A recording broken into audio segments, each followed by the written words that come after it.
আজকের ভিডিও না দেখলে করবে ভুল। মনে রেখো আজ কিন্তু এপ্রিল ফুল। আজকের ভিডিওতে হতে চলেছে অনেক রকম মজা, তাই দয়া করে আমাকে কেউ দিও না কো সাজা। তো আজকের ভিডিওটা শুরু থেকে শুরু করা যাক গাইস।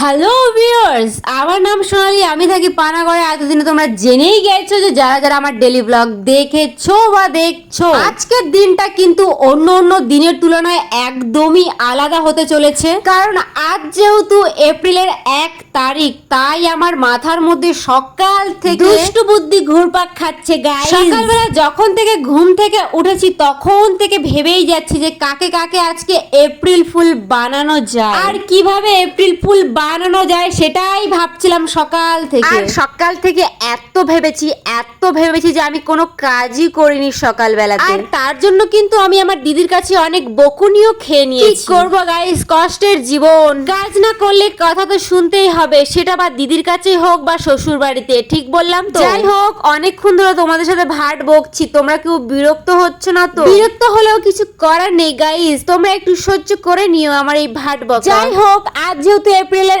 1 তারিখ, তাই আমি দিদিকে বললাম যে চল আমার কয়েকটা বন্ধুকে এপ্রিল ফুল বানানো যাক। আমার এই কথা শুনে আমার দিদিও আমার দলে নাম লিখিয়ে ফেললো, মানে এপ্রিল ফুল বানানোর জন্য একেবারে রেডি। আর এখানে আমার রিয়াকশনটা এরকম কেন জানো? যেই বন্ধুকে আমি কল করেছিলাম সেই বন্ধুটা বুঝে গেছে, মানে আমার মায়ের নাম্বারটা ওর ফোনে সেভ ছিল। কি আর করবো গাইস, নিজে এপ্রিল ফুল বানাতে পারলাম না, তার জন্য দিদিকে বললাম যে নে দিদি তুই আমার বন্ধুদেরকে একটু এপ্রিল ফুল বানাতো দেখি কেমন পারিস। কিন্তু আমার দিদিও একটা ভুল করে ফেলেছে, আমার বন্ধুর নাম্বার একটা উল্টো পাল্টা টিপে দিয়েছে, নিয়ে অন্য জায়গায় কল লেগে গেছিল। কি বলবো গাইস, বন্ধুদের এপ্রিল ফুল বানাতে গিয়ে নিজেরাই এপ্রিল ফুল হয়ে বসে আছি। আচ্ছা, তোমাদেরও কি আমার মতন এই একই রকমের অবস্থা কখনো হয়েছে? যদি হয়ে থাকে তাহলে কিন্তু অবশ্যই আমাকে একটু জানিও, তাহলে নিজের মনটাকে তো একটু সান্ত্বনা দিতে পারবো যে না শুধু আমার সাথেই একা হয়নি, অন্য কারোর সাথেও হয়েছে। তার জন্যই বললাম, সকালবেলা কালকে এপ্রিল ফুল বানাতে পারিনি বলে মনটা অনেক খারাপ ছিল, কিন্তু হঠাৎ করে মাথায় একটা আইডিয়া আসছিল। মানে এই আইডিয়াটা আমি ছোটবেলায় একবার ট্রাই করেছিলাম, কিন্তু তখন মিশন সাকসেসফুল হয়নি, কারণ তখন আমি অনেক ছোট ছিলাম, কিছু বুঝতাম না, হোদল কটকটি ছিলাম আর কি। ছোটবেলায় একবার আমি মাটি দিয়ে মিষ্টি তৈরি করেছি সবাইকে এপ্রিল ফুল বানানোর জন্য,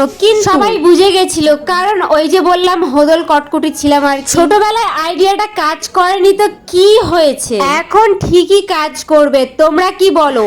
আর আজকে এপ্রিল ফুল বানাতে চলেছি আমার ঠাকুমা আর বাবাকে। ভেবেছিলাম দিদি আর বোনকেও এপ্রিল ফুল বানাবো, কিন্তু ওদেরকে এপ্রিল ফুল বানালে ক্যামেরাটা কে ধরে দেবে বলো? তার জন্যই ওদেরকে আমি আগে থাকতে বলে দিয়েছিলাম যে তোরা আমার ক্যামেরা একটু ধরে দিক, আজকে বাবা আর ঠাকুমাকে এপ্রিল ফুল বানাবো। কিন্তু জানো তো, ঠাকুমাকে এপ্রিল ফুল বানাতে গিয়ে অনেকটাই কষ্ট পেয়ে গেলাম। মানে আমার ঠাকুমা এতটা যে রেগে যাবে আমি তো কখনো ভাবিনি। ঠাকুমাকে এপ্রিল ফুল বানিয়েছি বলে কতই না কত কথা শুনতে হলো আমাকে। জানো তো, আজ যদি আমার দিদা আর দাদু বেঁচে থাকতো না তাহলে কখনোই এমনটা হতো না, মানে এত কথা শুনতে হতো না। যদি জানতাম যে এত কথা শুনতে হবে তাহলে কখনোই এমনটা করতাম না। যাই হোক, মজা করতে গিয়ে সাজা পেয়ে গেলাম আর কি। আর হয়তো কোনোদিনও এরকম মজা তার সাথে করবোই না। যাই হোক, ঠাকুমার সাথে সাথে কিন্তু আমি আমার বাবাকেও এপ্রিল ফুল বানিয়েছিলাম, কিন্তু বাবা কিচ্ছুই বুঝতে পারেনি ঠাকুমার মতনই। তো চলো আজকের ব্লগটা কেমন লাগলো সেটা জানিও, আর এটাও জানিও যে আজকের এই এপ্রিল ফুলটা আমি যে বানালাম ঠিক করলাম না ভুল করলাম।